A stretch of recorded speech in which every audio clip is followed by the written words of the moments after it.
Some mountains hide in plain sight, not in distant satellite images, but behind laws, sacred taboos, and walls of stone. Even today, there are summits with no confirmed ascent, forbidden by governments and revered by people who have never left the forest beneath them. So why do satellites find mountains we still cannot reach? And what is waiting out there for anyone bold enough to try? Cerro El Cono rises like a perfect pyramid from the endless green of the Peruvian Amazon, its slopes untouched by trail or rope. The mountain's symmetry has sparked rumors of a lost civilization, but local knowledge tells a different story. For the Matzes and neighboring peoples, this peak is not a mystery to solve, but a living presence, a guardian spirit called Apu that watches over the forest. Oral tradition warns against approaching the mountain, and rituals are held from a respectful distance. In 2015, Peru created the Sierra del Divisor National Park, placing Cerro El Cono within a zone of strict protection. The park spans over 1 million hectares, sheltering uncontacted tribes whose survival depends on isolation. Here, the law is clear. Entry is absolutely prohibited without permission from CERNANP, the National Protected Areas Authority, and the consent of indigenous councils. Even scientific teams and filmmakers are barred from the slopes, not just to preserve the ecosystem, but to protect communities with no immunity to outside disease. There are no recorded ascents, no mapped routes, and no evidence of looting or excavation. The absence of trails is a shield, not an oversight. This is one of the rare places on Earth where the greatest barrier is not distance or danger, but a network of legal and spiritual boundaries.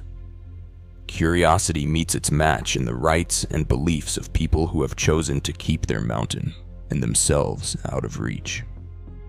A patch of deep green, hidden in the heart of Mozambique, first caught a scientist's eye not from the ground, but from a computer screen. In 2005, conservationist Julian Bayliss scanned Google Earth for unknown forests and noticed a dense, unbroken canopy atop Mount Mabu, an anomaly that did not match any protected area maps. Local communities had always known the mountain, but to global science, it was a blank spot. By 2008, a team of nearly 30 biologists and researchers trekked through rough tracks and days of wet hiking to reach the forest. Mount Mabu rises to around 1,750 meters, its slopes wrapped in one of Africa's largest untouched mid-altitude rainforests. The expedition found more than a dozen species new to science. Bright chameleons, rare butterflies, and frogs unlike any described before. The sense of discovery was electric. One scientist described it as stepping into a lost world, a place where evolution had quietly run its own course. Despite the digital start, reaching Mabu was anything but easy.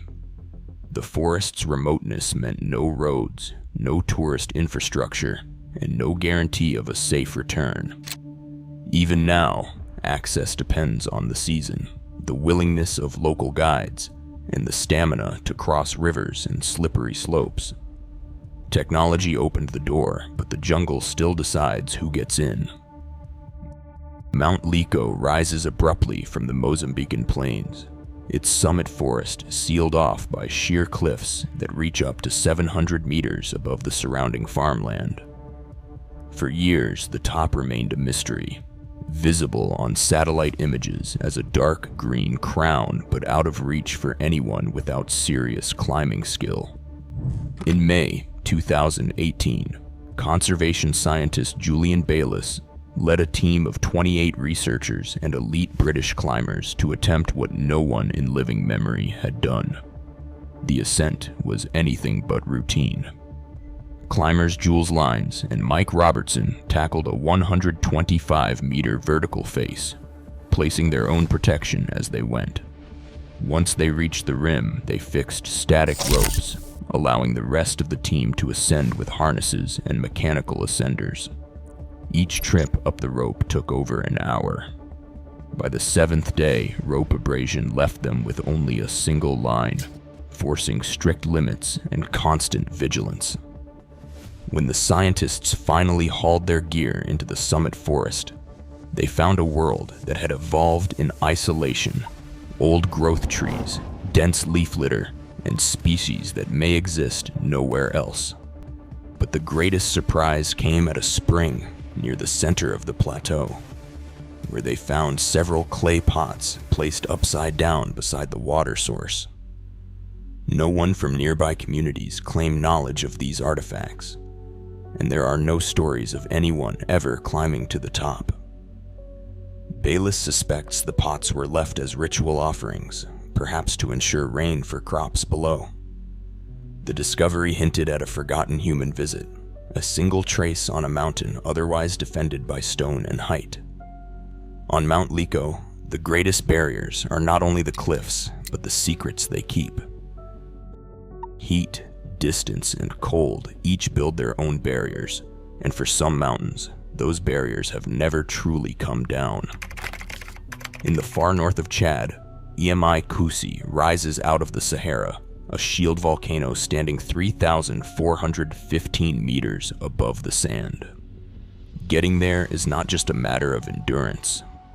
The Tibesti region is a maze of old conflict zones and shifting military checkpoints. Travelers need special permits from the Chadian government, and even those are no guarantee.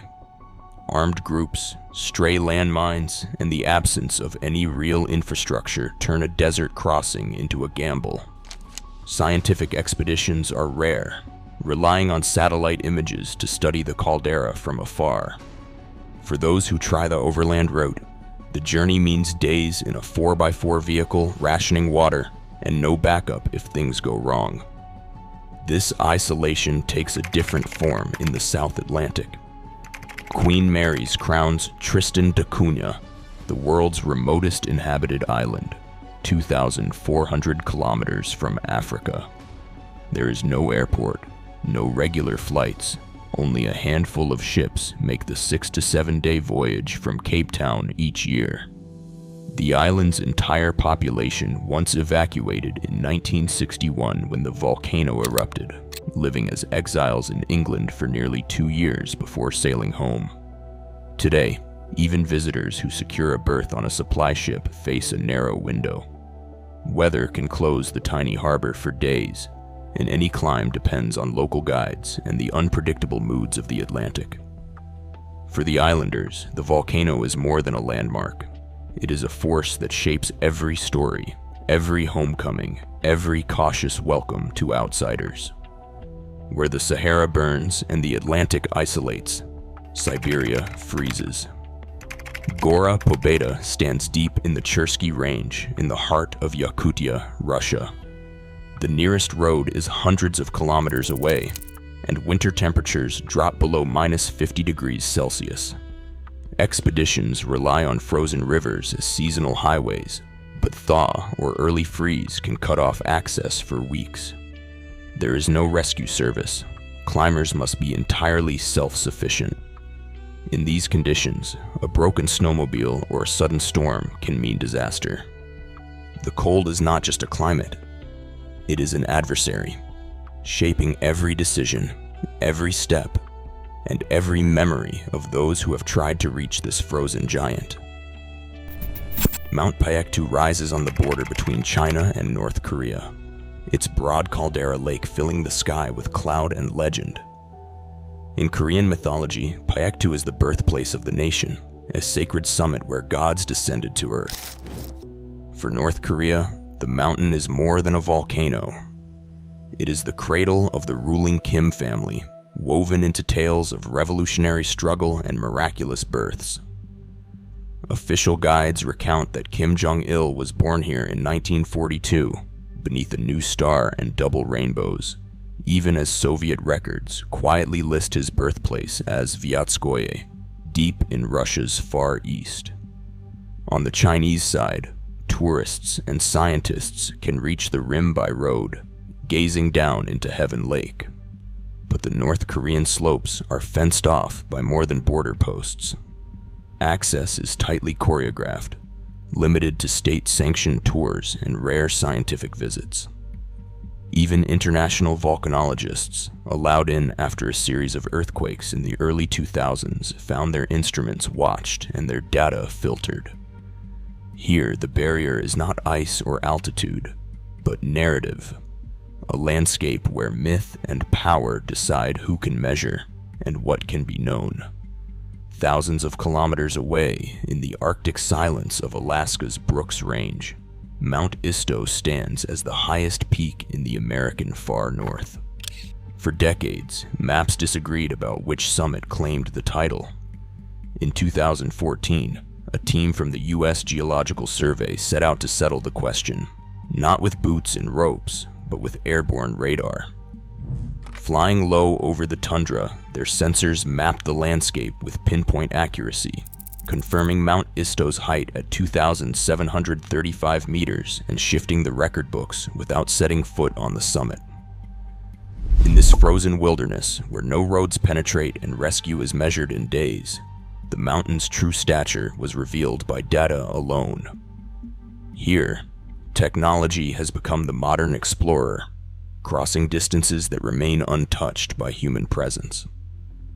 Whether guarded by politics or measured from the air, these peaks remind us that the final barriers to discovery are no longer just physical. They are written in law, in legend, and in code. Even in the era of satellite maps, real isolation endures, enforced by law, myth, or untamed wilderness. These mountains remain out of reach, their secrets intact. As boundaries tighten and wild places vanish, true inaccessibility becomes rarer and more precious. What would you risk to glimpse the unknown?